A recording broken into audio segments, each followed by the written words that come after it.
Hey guys, how we doing? Been a few days since the last video, but don't worry, I'm still around. I've been busy re-leveling the champion Herald of Agony after it died. I noticed a lot of comments below the video the last time around saying that people were a bit annoyed, a few complaints that I hadn't done any gameplay on the build to demonstrate in the video. So I figured, hell, why not? We'll level it back up to 90 to show some gameplay to you guys after it died. No, that's just a nice side effect. I actually just really like this build, and I wanted to re-level it again. Because I want to farm some Shaper. I managed to kill Shaper once with the character, and then went and stupidly got my head caved in by some Vol Temple bosses, which, wasn't really the plan. Might go back to Vol Temple, get my revenge eventually. Not going to be doing that just yet, though. My gear is not in as good a spot as it was last time around.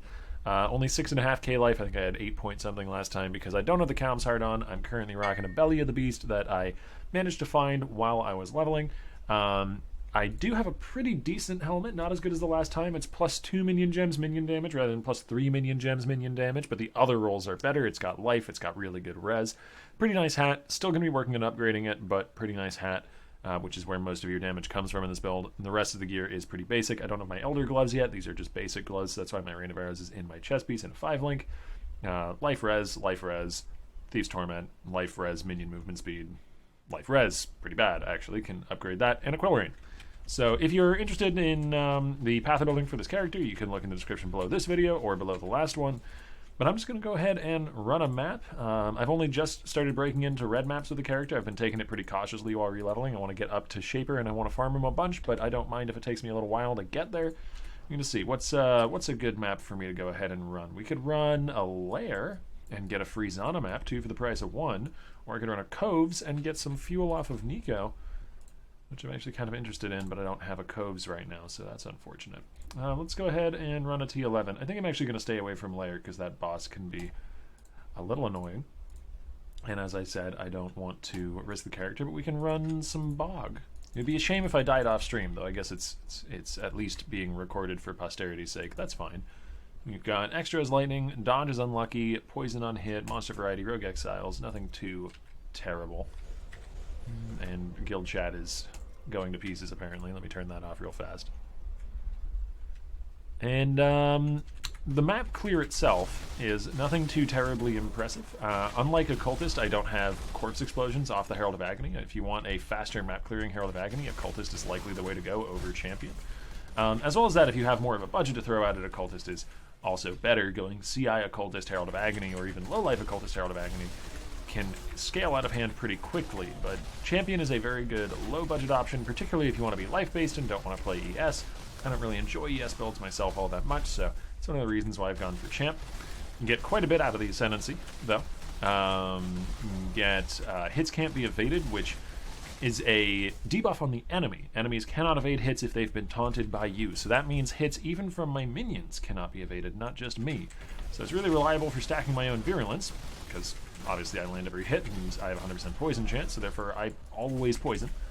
But as well as that, it's a massive damage buff since everything the Herald of Agony minion does is an attack. But let me focus for just a moment here. Bring down the Syndicate members. There we go. This build is really comfortable for dealing with Syndicate members. It's quite tanky and it deals with them quickly. I'm going to go ahead and put Hillick over here. Make sure there's nothing that's going to kill me while I talk to these guys. Vagan becomes leader. Can I remove Vagan? No. That's strange. I get to have a option to betray, but I can't betray the other way. I can only set up a betrayal. Oh, I've never seen that before. You learn something new every day. We don't want to remove all rivalries, and I kind of want to leave Yanis there, so we're just going to be leaving him on the ground down to wherever he is. If you get a bunch of bad options that you don't want, you can just do that, by the way. You can just walk away. You don't have to pick anything. That being said, though, we will go ahead and finish out the clearing the map. It plays a lot nicer in open maps than it does in closed ones, which has made the leveling process feel a lot smoother this time around than at what was de facto my league start a little bit more than a week ago when I was first playing the build. Because I haven't had to run any maps that aren't a nice open layout for the build, you know? I don't have to go and run things that aren't pleasant, and I can just spend the whole time leveling in dunes or shaped arid lakes or bog, which has actually been pretty decent. Maybe I'll run a bunch of those tomorrow. And it's made the leveling a lot faster.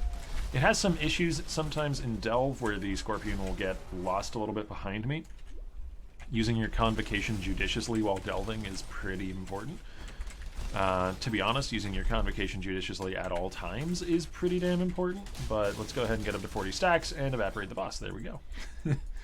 I'm not at nearly the level of DPS that I was at before because we don't have the +3 helmet, we don't have quality in the gems. I don't think I had a 21 gem before, but that is another upgrade that I could go for.